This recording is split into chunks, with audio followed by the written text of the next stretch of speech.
Y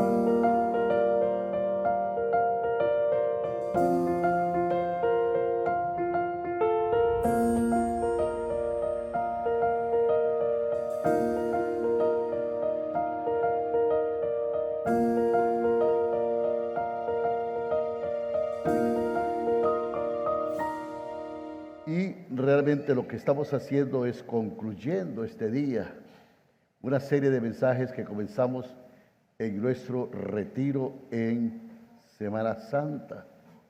Y es que el hecho que Jesús sufrió, que fue la muerte, que fue sepultado y que resucitó, nos sirve como un modelo del tiempo, que Jesús pasó por esas etapas de dolor, de sufrimiento. Esa etapa también que pasaron los discípulos de confusión, pero también, aún en medio del dolor, de la confusión, también tenemos días de victoria. Y la resurrección de Jesucristo nos marca ese día de victoria. Primera de Pedro, capítulo 1, versículo 2. Capítulo 2, el versículo 21. La Biblia dice, hay una versión que dice, Dios te ha llamado a soportar el sufrimiento. En otras palabras, Dios nos ha llamado, nos ha enseñado a pasar tiempos difíciles. O sea que Él nos dio el ejemplo. Padeció por nosotros, dejándonos ejemplo. Parece que ya quiere venir a pantalla, qué bueno. Para que sigáis sus pasos, dice la Biblia. Así que a través de la muerte, la sepultura y la resurrección de Jesús, Él moldeó lo que debes hacer en los peores días de tu vida. Cuando pasas por tragedias, cuando pasas por el dolor terrible, por las circunstancias adversas, por los tiempos de desesperación, de depresión, Él dice que tú tienes que seguir el modelo que Jesús dejó marcado. Así es que cada día que nosotros estuvimos ahí, estuvimos estudiando algunos aspectos. Y lo cierto es que los momentos terribles de la agonía de Jesús, el viernes, que fue un día de dolor y de sufrimiento, el sábado, que fue el día de la pérdida y del dolor, la confusión y la miseria, y el domingo, que es el día de la alegría, de la victoria, del gozo, de la alegría. Así que así está la cosa, y nosotros hemos hablado y hemos enseñado qué circunstancias tenemos o qué hacer cuando estamos pasando por esos días. Cuando pasamos por el día del dolor, comenzamos esto sabiendo que Cristo también experimentó el dolor. La Biblia dice que fue golpeado, que fue abofeteado. La Biblia habla que Cristo lo escupieron, le pusieron una corona en la frente, lo azotaron, lo flagelaron, y la flagelación es diferente a ser azotado. Cuando son flagelados, es cuando el azote termina así como en punta, como de cola de gato, donde ahí está incrustado piedras, vidrios, huesos. Jesús estaba desnudo, desvelado, sin tomar agua, sin comer. Le pusieron una cruz encima y de paso lo flagelaron. Cada azote le arrancaba pedazos de carne. 40 veces cada turno, que iban arrancando todo eso de su cuerpo. Así que lo tomaron sin dormir, sin comida. Lo pasaron por 6 juicios, todos ilegales, todos ficticios. Y no tengo tiempo de explicar, pero la muerte es la forma más terrible, porque es una muerte por asfixia. Le quiebran al final las rodillas para que no se pueda levantar y no pueda respirar. Así es que el Señor experimentó un dolor físico, el dolor físico. Así es que Él entiende nuestro dolor. Él entiende las circunstancias de dolor que pasamos, porque Él las pasó en su cuerpo. También experimentó el dolor emocional, el dolor psicológico, porque la muerte en la cruz es una muerte por humillación. Fue humillado. ¿Qué le parece que lo saquen a usted y lo paseen desnudo? Y luego lo cuelguen en una cruz y que todo el mundo lo vea morir en su angustia. Esa es una muerte terrible de humillación, de degradación, una muerte de vergüenza. Pasó el dolor del rechazo, pasó el dolor de la traición, y muchos de ustedes saben qué es eso. Jesús experimentó todas estas cosas. Y luego hay otro tipo de dolor que ninguno de nosotros es capaz de soportarlo. Y es que Jesús cargó el pecado de toda la humanidad. Toda la culpa inhumana fue cargada sobre Jesús. Algunas veces nos sentimos abrumados cuando cargamos una culpa. ¿Hay alguien que pueda bajarle el aire, hacer un poquito, una temperatura? Va que tenemos calor, varios me han dicho. Y hasta el dolor de no tener mucho aire lo experimentó Jesús. Experimentó el dolor. Pero imagínense, algunas veces nos sentimos mal cuando cargamos alguna culpa. Pero imagínense Jesús cargando con todo el dolor de una violación, de un abuso de niños, de un homicidio, de genocidios, de holocaustos, de los males más terribles que toda la humanidad pudo soportar. Jesús cargó tanto el peso del pecado que fue llevado hasta lo más profundo del infierno, y Dios, que es un Dios santo, tiene que quitar los ojos de su Hijo, que estaba cargando los pecados de todo, y Él tiene que exclamar: Dios mío, ¿por qué me has abandonado? Jesús murió por todos. Así es que Él experimenta esos dolores. Y va al huerto de Getsemaní, va con sus amigos, les habla de mantenerse despierto. La hora ha llegado, la visión ha llegado. Y una de las cosas que podemos estar seguros acerca de Jesús es que Él entiende el dolor y comprende cada dolor por el que pasas. Por eso la Biblia dice en Hebreos capítulo 4, versículo 14: por tanto, teniendo un gran sumo sacerdote que traspasó los cielos, Jesús, Hijo de Dios, retengamos nuestra profesión, porque no tenemos un sumo sacerdote que no pueda compadecerse de nuestra debilidad, sino que uno que fue tentado en toda nuestra semejanza, pero sin pecado. Así que acerquémonos pues confiadamente al trono de la gracia de Dios para encontrar misericordia y hallar gracia para el oportuno socorro. Dios entiende tus debilidades.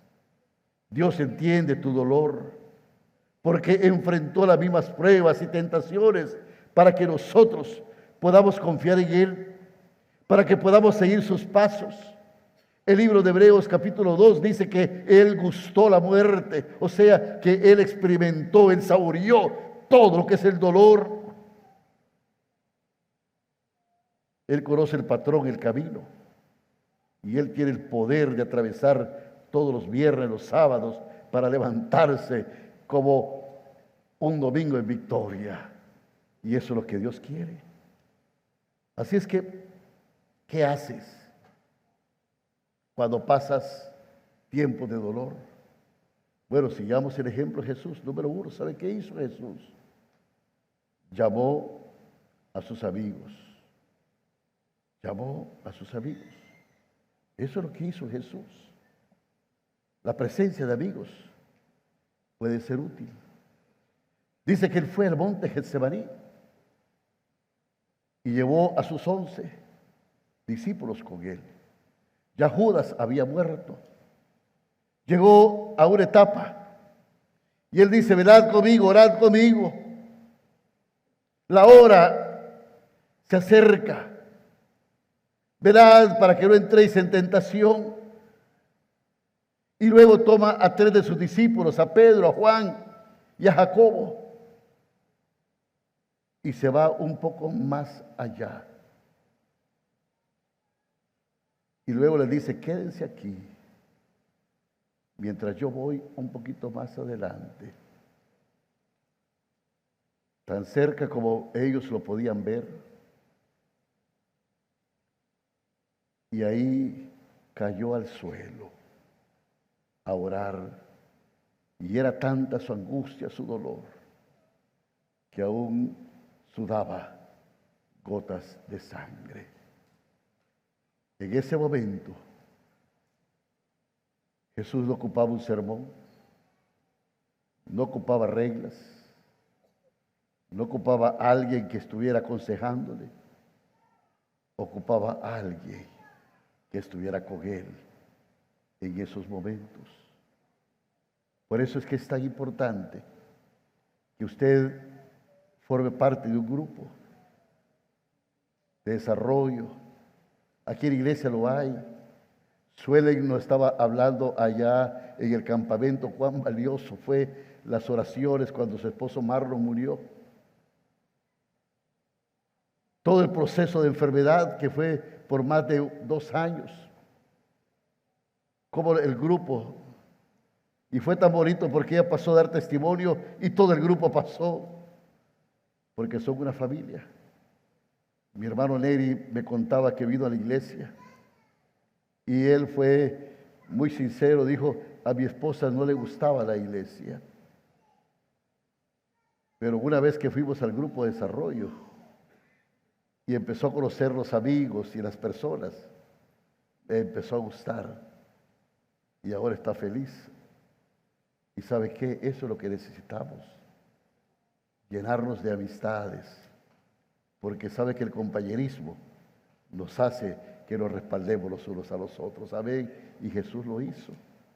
Parece algo curioso esto, pero es verdad. Ahora bien, los amigos se cansan. Los amigos no están todo el tiempo. Los amigos algunas veces tienen otras cosas que hacer. Pero mientras tanto, la Biblia dice que tenemos nosotros que estar buscando, que estar ahí junto con los amigos. El libro de Gálatas, capítulo 6, versículo 2, dice un versículo que yo lo aplico mucho en mi casa. Dice: sobrellevad las cargas los unos a los otros. Y digo que lo aplico porque mi esposa siempre deja comida, entonces yo tengo que llevar esa carga. Me la tengo que comer después. Sobrellevad las cargas a los unos a los otros. O sea, estén ustedes para los otros. Estén ustedes para servir de soporte al otro. Y luego ese versículo es tan interesante: sobrellevad los unos las cargas de los otros y cumplid así la ley de Cristo. ¿Y cuál es la ley de Cristo? La ley de Cristo dice que os améis los unos a los otros. como yo los he amado. Sobrellevad las cargas los unos a los otros. Es que nosotros amemos y estemos ahí como Cristo está para nosotros. Amén. Pero saben, no todo el tiempo estamos ahí. Nos cansamos, no tenemos tiempo, tenemos que ir a trabajar. Y la gente dice, ¿y ahora que se queda sola? ¿Qué pasa? ¿Qué pasa? Pero déjeme decirle algo. Jesús está ahí. Él está ahí. Así es que la Biblia dice que tenemos que hacer en los días de dolor, y es llegar a Dios. No solo te acercas a tus amigos, también te acercas a Dios. En Marcos capítulo 14, versículos 35 y 36, cuando Jesús estaba allí en el Getsemaní, dice la Biblia que Jesús se postró en tierra, que Jesús estaba y cayó en tierra. Se postró en tierra y oró que si fuese posible pasase aquella hora. Y el versículo 36 dice que él dijo, Abba Padre. Abba Padre es una palabra aramea, que es la primera palabra que los niños aprenden para decir papá. Pero lo dicen de una manera cariñosa, como decir papi, mi papito lindo. ¿Sabe que una de las cosas es que si usted se acerca a Dios, no tiene que ir con términos teológicos? Oh soberano, grandísimo Dios, creador, omnipotente. No.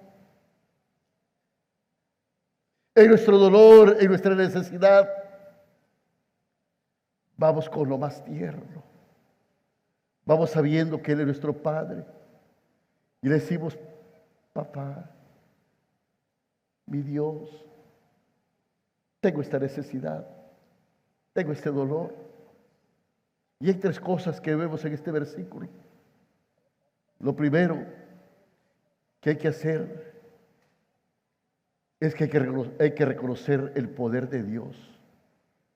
Jesús ora y dice, todas las cosas son posibles para ti. Para ti no hay nada, absolutamente nada imposible. Oh Dios, yo reconozco tu poder. Yo reconozco que tú todo lo puedes. Yo sé, Señor, que para ti no hay nada imposible. Vengo con mi dolor, pero también reconozco tu poder. En segundo lugar, hay hermanos que me preguntan, pastor, ¿y uno se puede quejar delante de Dios? Claro que sí. David escribía salmos, muchos salmos que se le llaman salmos de los lamentos. Jeremías era un llorón. Ya te escribió un libro que se llama Lamentaciones, que es de la Biblia. Se quejaba. Y que Jesús aquí está diciendo, mira Señor, aparta de mí esta copa. Es como que dijéramos, Señor, no quiero pasar por este dolor. ¿Por qué me está pasando esta pena? ¿Por qué tengo que sufrir de esta manera? ¿Por qué tengo que sufrir este rechazo? Esto pesa, no quiero esta vida así. Mira, Padre, algunos están experimentando dolores físicos, otros dolores emocionales de ese tipo. Y está diciendo, no me gusta. ¿Qué haría yo porque Dios no hubiera permitido esto? Y pasamos esa situación. Y Dios mismo lo hizo. Pero luego, pone su confianza en Dios. Y le dice, Señor, pero que no sea mi voluntad, sino la tuya. Yo confío tanto en ti, Padre, que yo sé que tú miras el futuro, que tú miras el cuadro perfecto, que tú miras las cosas de una manera en que yo no las puedo ver. Y yo confío en que si tú me vas a sacar de esto, lo vas a hacer a tu manera. Y yo estoy contigo para que se haga mi voluntad, tu voluntad, no mi voluntad. Algunas veces queremos ayudar a Dios y metemos las extremidades.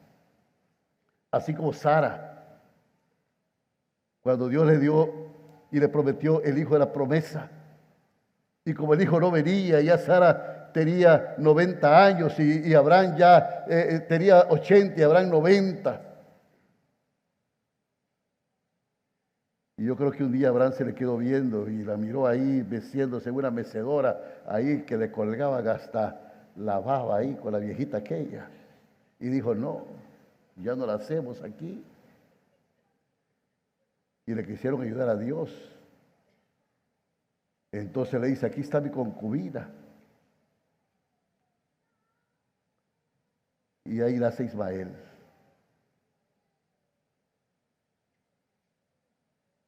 Pero 10 años después, nace Isaac, el hijo de la promesa. Ismael, hombre de guerra. Y ven el conflicto que hay hasta este tiempo, solo por querer ayudar a Dios. Pero cuando nosotros ponemos nuestra confianza en Dios, aunque la promesa tardara, ciertamente eso llegará, porque Dios lo ha prometido. Así es que en los días de dolor, hermanos, tenemos que confiar en el Señor. Tenemos que estar atentos y decirle, sí, Señor. Ahora bien, Jesús nos da el ejemplo y el modelo. Es capturado y ahora es clavado en la cruz, metido en un sepulcro. Y la desesperanza se apaga. Viene el conflicto. Viene ahora los tiempos de desilusión. Viene la confusión. Viene la duda. Nosotros creíamos que este hombre iba a venir a salvar al pueblo de Israel del imperio romano. Hasta creíamos que este hombre iba a ser el Mesías prometido y ahora los romanos lo mataron, ahora lo sepultaron. Están confundidos. La Biblia dice, heriré al pastor y las ovejas van a dispersarse. Y eso ocurrió porque luego vino el temor. Y ellos dijeron, bueno, nosotros somos sus amigos, ahora vienen por nosotros, ahora igualmente nos van a matar, nos van a agarrar. Todas las cosas que nosotros pensábamos no se dieron. ¿Qué pasó? Y entra la desilusión. Leía la vez pasada de Rick Warren. Rick Warren, el famoso escritor y predicador. Su hijo Matthews, de 27 años, tenía problemas mentales. Y a los 27 años se suicidó. Esto fue una noticia terrible, terrible. 6 meses después, ellos dieron una entrevista, él dio una entrevista a CNN. Y Piers Morgan, un entrevistador, le hizo, y él cuenta, y él me hizo una pregunta muy puntual. Me dice, Rick, ¿dudaste de Dios? ¿Pusiste en duda a Dios? Honestamente, ¿dudaste de la existencia de Dios? Y él dijo, honestamente, nunca dudé de la existencia de Dios, pero algunas veces sí tuve algunas dudas, por qué Dios había permitido esto. Y me puse a pensar en lo que algunas veces pasa con nosotros, los humanos. Mi hijo Roberto o Coti saben que yo soy su papá. Ellos me reconocen como su papá y saben que yo soy su papá. Están seguros de eso. Ellos saben que yo existo. Me conocen, me han visto y no tienen ninguna duda. No tienen ninguna duda de saber que yo los amo. Pero algunas veces quizás, en algunas cosas que yo he hecho, ellos pudieron haber dicho, yo no creo que mi papá sea tan sabio en esto. Yo no creo que mi papá está haciendo lo correcto en esto. Y algunas veces nosotros llevamos esas figuras a Dios y decimos, Dios, yo sé que existe, yo sé que me ama, pero ¿será lo más sabio que Dios haya hecho así? Que Dios se haya llevado el ser querido, que Dios me haya hecho pasar por esta prueba. Y vienen tiempos de confusión, vienen tiempos de dudas. Y lo más terrible cuando esto pasa es que en vez de acercarnos más a Dios, nos alejamos de Dios. La gente quiere alejarse de Dios. Sufren un rechazo. Sufren una decepción. Y se alejan de Dios.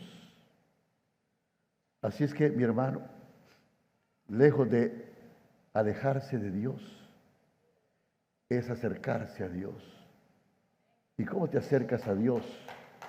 ¿Sabes cómo te acercas de Dios? ¿Sabes que yo digo, algunas veces nosotros no debíamos de aplaudir, debíamos de llorar cuando pensamos en esto? Recuerda las promesas de Dios. Recuerda las promesas de Dios. Cuando ese tiempo de confusión y de duda pasa, recuerda, apunta esto, mi hermano. Nunca dudes en la oscuridad lo que Dios te ha dicho en la luz. Nunca dudes en la oscuridad lo que Dios te ha dicho en la luz. Y nunca dudes de sus promesas. Si Dios te ha dado una promesa, créela. Porque Dios la va a cumplir. Y la verdad es que no todo el tiempo va a ser tiempo de oscuridad. El Salmo 35 dice, por la noche durará el lloro, pero por la mañana vendrá la alegría. Déjame decirte, mi hermano, no todo el tiempo va a ser oscuro, no todo el tiempo va a ser oscuridad, no todo el tiempo vas a estar en tinieblas, no todo el tiempo no vas a ver la luz. ¿Sabes qué? ¿Sabes qué, mi hermano? Ya en ese dolor, en esa confusión, en ese desprecio, en esa necesidad tuya, ya el sol de la victoria del Señor, en la promesa de Dios, se va a cumplir en ti. Porque Dios está velando por ti. El Señor les dio un ejemplo. Y en Juan capítulo 16, versículo 16 al 24, Jesús les habla a sus discípulos y justo antes de que Él vaya a la cruz, habla con ellos y le da una promesa y le dice, ¿saben una cosa? Esto es lo que va a pasar. Esta noche van a venir aquí y me van a arrestar. Pronto me iré y ustedes estarán sin mí. Pero después de un tiempo me volverán a ver. Él estaba prediciendo su resurrección. Él sabe lo que va a pasar. Ellos no. Así que el Señor les habla y les dice, ustedes van a llorar, van a lamentar, llorarán, llorarán y llorarán. Pero luego ese lamento y ese lloro se convertirá en alegría. Es como cuando la mujer da a luz, espera largos 9 meses y luego viene el tiempo de dar a luz, el tiempo de dolor tan terrible. Pero cuando ya tiene sus niños en su brazo, todo aquel dolor y confusión se va. Y ahora viene la alegría de tener aquel ser en sus brazos. El Señor dice, ¿saben? Volveré, volveré, volveré. Eso está diciendo. De la misma manera, pasarás por el dolor, pero volveré. 2000 años antes que Mel Zelaya dijera, volveré, el Señor ya lo había dicho. Antes que Arnold Abecedario dijera, hasta la vista, baby, el Señor ya había dicho, volveré, volveré. ¿Y sabe qué, mi hermano? Él va a volver. Él hace estas cosas. Él vuelve enseguida. Y no solo va a volver en una segunda, va a volver para restaurar todo aquello que el revoltón, que la oruga, todo aquello que el gusano se ha comido. El Señor dice, lo volveré a restaurar.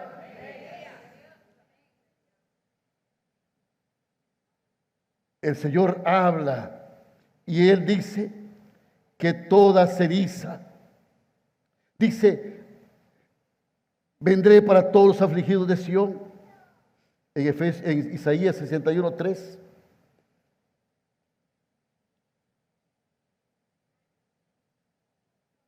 A ordenar que a todos los afligidos de Sión se les dé, o sea, volveré, la gloria, la belleza, en lugar de ceniza, el óleo de gozo en lugar de luto, el manto de alabanza, de alegría, en lugar del espíritu angustiado, y serán llamados árboles de justicia, plantíos de Jehová, para gloria suya.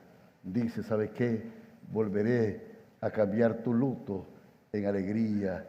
¿Sabe qué? Dice la Biblia, cambiaré tu lamento en baile. ¿Sabe? Te llenaré de alegría. Y a mí me gusta ese versículo de Isaías 43 que dice, cuando pases por las aguas profundas y grandes problemas, yo estaré contigo. Cuando pases por ríos de dificultad, no te ahogarás. Cuando camines a través del fuego, de la opresión, no te quemarás. Las llamas no te consumirán, porque yo soy el Señor tu Dios y tu Salvador. Hermanos, la única manera de obtener que los días de dolor se conviertan en victoria es que tú te acerques a Jesús, que te acerques a Él. Entonces viene el domingo de resurrección, vienen los días de victoria, y aquí estamos, hermanos, en este día, en este domingo. Así es que tendrás que acercarte a la presencia de Jesús. Vas a tener que recordar las promesas de Jesús y tienes que aprenderlas, pero vas a tener que confiar en el poder de Jesús. Y cuando tú tengas estas 3 cosas, cualquier cosa va a ser posible. Jesús dijo en Juan capítulo 11, versículo 25, este versículo que todos conocemos, le dijo Jesús, yo soy la resurrección y la vida. El que cree en mí, aunque esté muerto, vivirá. Y todo aquel que vive y cree en mí no morirá eternamente. ¿Crees esto? Lo que dice este verso es que la muerte no es el final de la historia. Y eso me da mucha esperanza, mucha esperanza. No es el final. Si mi Padre, que ya partió con la presencia del Señor, viniera del cielo y pudiera hablar conmigo, que no se puede, pero tal vez me diría, Daniel, yo creo que yo me equivoqué. Y yo creo que tú estás equivocado también. Yo diría, ¿qué estás hablando? Es que, hijo, es mucho mejor de lo que podemos explicar el cielo. Es que es mucho mejor. Y no puedo esperar que llegues aquí para que tú veas. ¿Sí?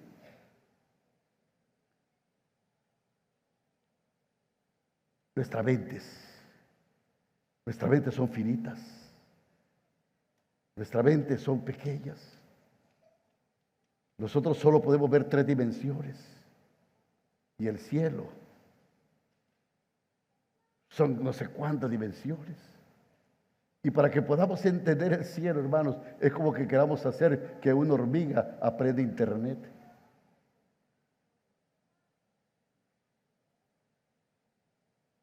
Pero Jesús dice, yo soy la resurrección y la vida. Note las palabras. Él dice, yo soy. O sea, yo señalo el camino. Yo enseño el camino. Él dice, yo soy. Yo soy el camino. Él está diciendo, yo soy la respuesta a tus problemas. Yo soy la respuesta a tu necesidad. Yo soy la respuesta a esos días de caos, de confusión. Yo soy la respuesta para que tú tengas victoria. La respuesta no es un principio. Es una persona. Es Jesucristo. No son reglas. No son rezos. No son ritos. Es una persona nada más. Y no hay ningún otro mediador entre Dios y los hombres. Ni ninguna mujer, ni ningún hombre mediador. Solo la persona. Y ese es Jesucristo. Si Dios hubiera sabido de otro camino, otra posibilidad, no hubiera tenido que mandar a Jesús al mundo a morir. Hubiera buscado la forma más fácil de hacerlo. Pero el único camino es Jesucristo. Y el apóstol Pablo hacía una oración. Y es la oración que yo hago por ti en esta Pascua. La oración a Dios. Y Pablo decía en Efesios 1:18. Y déjeme leer desde el versículo 16. Decía, no ceso de dar gracias por vosotros, haciendo memoria de vosotros en mis oraciones, para que el Dios de nuestro Señor Jesucristo, el Padre de gloria, os dé espíritu de sabiduría y de revelación en el conocimiento de Él. Y aquí decía el apóstol Pablo en el versículo 18, alumbrando los ojos de vuestro entendimiento. Pablo dice, oro para que ustedes puedan entender, para que se les encienda el foco, para que les caiga el 20. Oro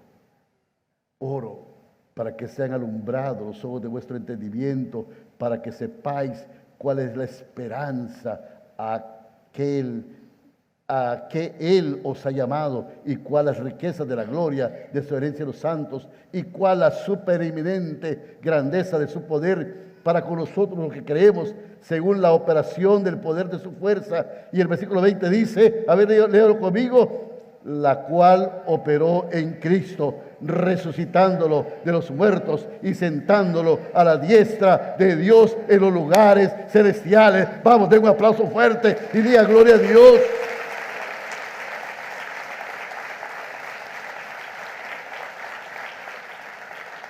Pablo dice, yo oro para que se abra los ojos de vuestro entendimiento.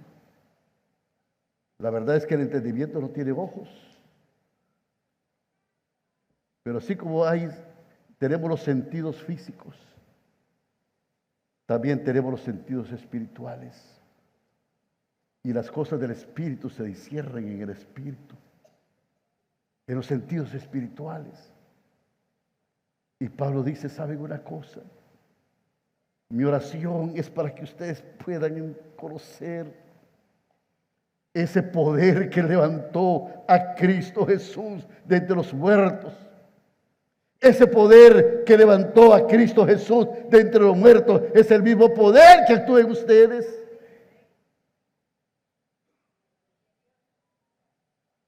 Ustedes puedan saber la grandeza que Cristo conocemos.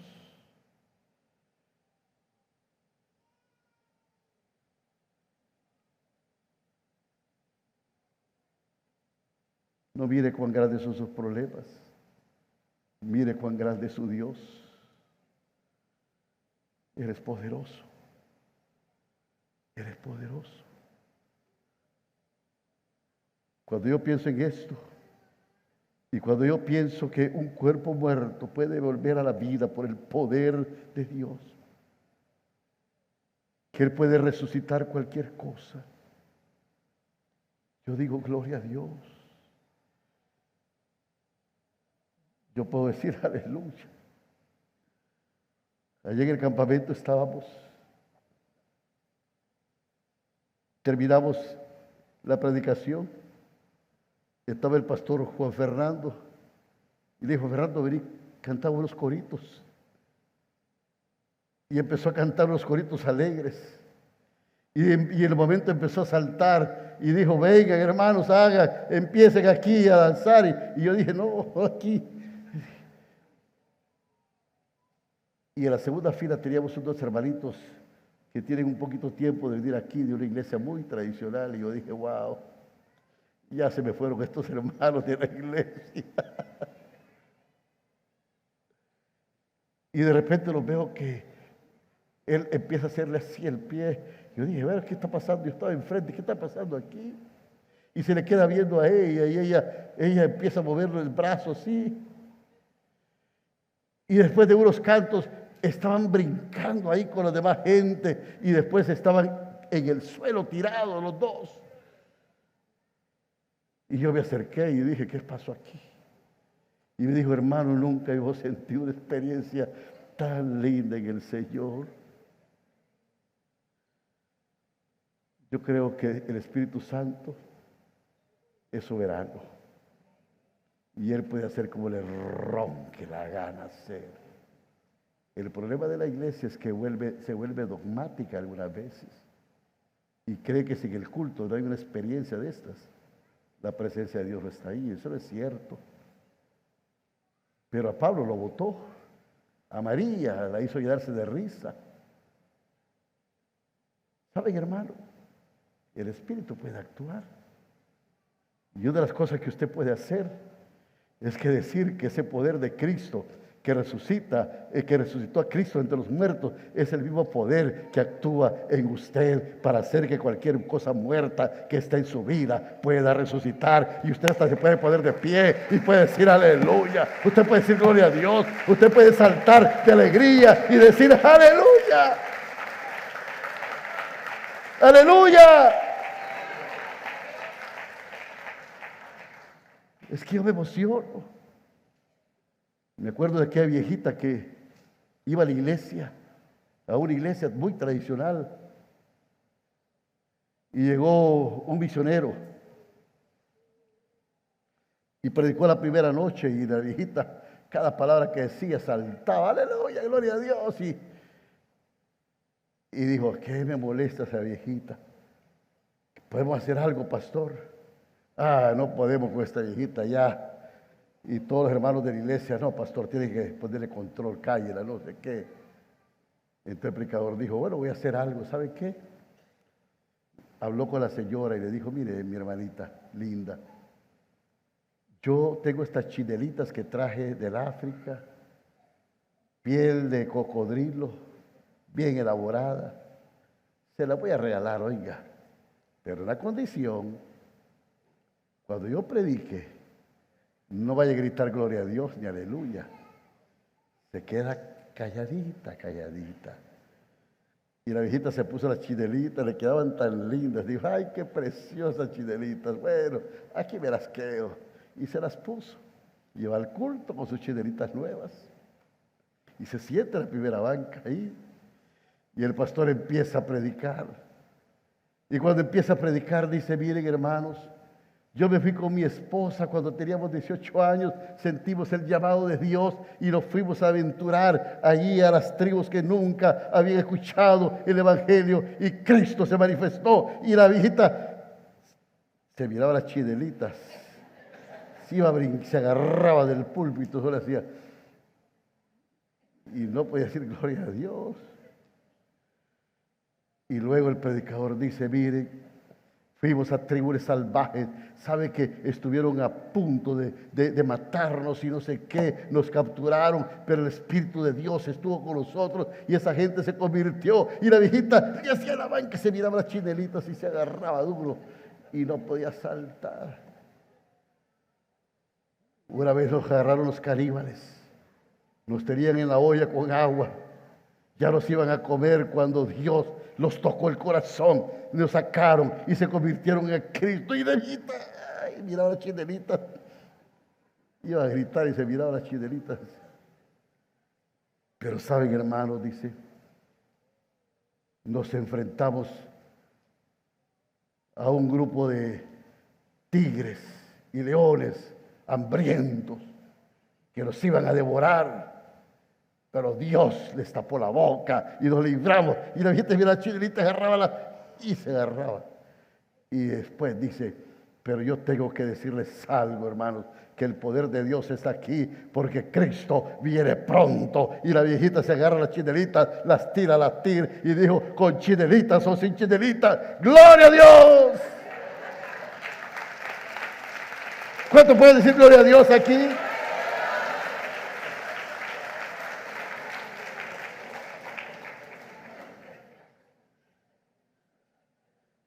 Oigan, decía el apóstol Pablo, oigan, ese mismo poder que resucitó a Jesús de entre los muertos está disponible para usted diariamente. Si Dios puede levantar un cuerpo muerto, Él puede levantar un matrimonio muerto. Si Dios puede levantar un cuerpo muerto, Él puede levantar una carrera, un sueño muerto. Si Dios puede levantar un cuerpo muerto, Él puede levantar una relación muerta. Él puede hacer cualquier cosa con el poder de Dios que da vida. Por eso Pablo dice, quiero que conozcan bien a Cristo, no acerca de Cristo. Muchos conocen a Cristo, pero no conocen el poder de Cristo. Conocen de Cristo. Yo recuerdo aquella mujer que recitó el Salmo 23, era una profesional, lo recitó con tanta maestría que le aplaudieron por 10 minutos, tan tremendo. Luego pasó un anciano y volvió a recitar el Salmo 23. Nadie aplaudió, pero todo el auditorio estaba llorando. Y dijeron, ¿qué nos pasa? ¿Qué nos pasa? ¿Por qué estamos tan conmovidos? ¿Por qué estamos así? Y le preguntaron al anciano. Esa mujer recitó de una manera tan extraordinaria el Salmo 23 que nos hizo aplaudir, pero usted nos hizo llorar. ¿Cuál es el secreto? Y él dijo, ella conoce el Salmo 23. Yo conozco al pastor del Salmo 23. ¿Sabe una cosa? El diablo conoce a Cristo hasta tiembla. Una cosa es saber de Cristo, otra cosa es conocerlo. Y si usted conoce el poder que resucitó a Cristo, la comunión de compartir sus sufrimientos, usted llega a ser el modelo y a pasar por el modelo que Jesús tuvo. Usted puede tener comunión con Dios en el dolor, en el sufrimiento, pero también en la muerte.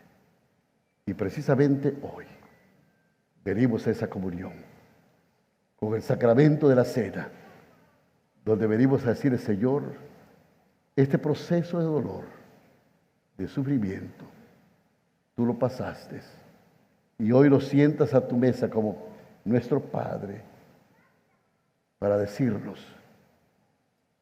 que tú estás con nosotros y que para ti todo es posible. Usted puede venir a la mesa del Señor y estando en la mesa puede pedir a Dios que lo sane. No sé si su dolor es físico, si es emocional, si es por rechazo, si es que necesita ser liberado de adicciones, qué sé yo.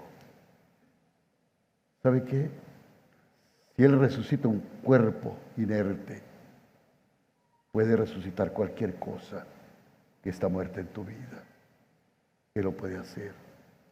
Venga a la mesa del Señor y dile, Señor, entro en tu comunión y que sea tu voluntad, pero yo confío en ti. ¿Lo puede hacer? Póngase de pie, por favor.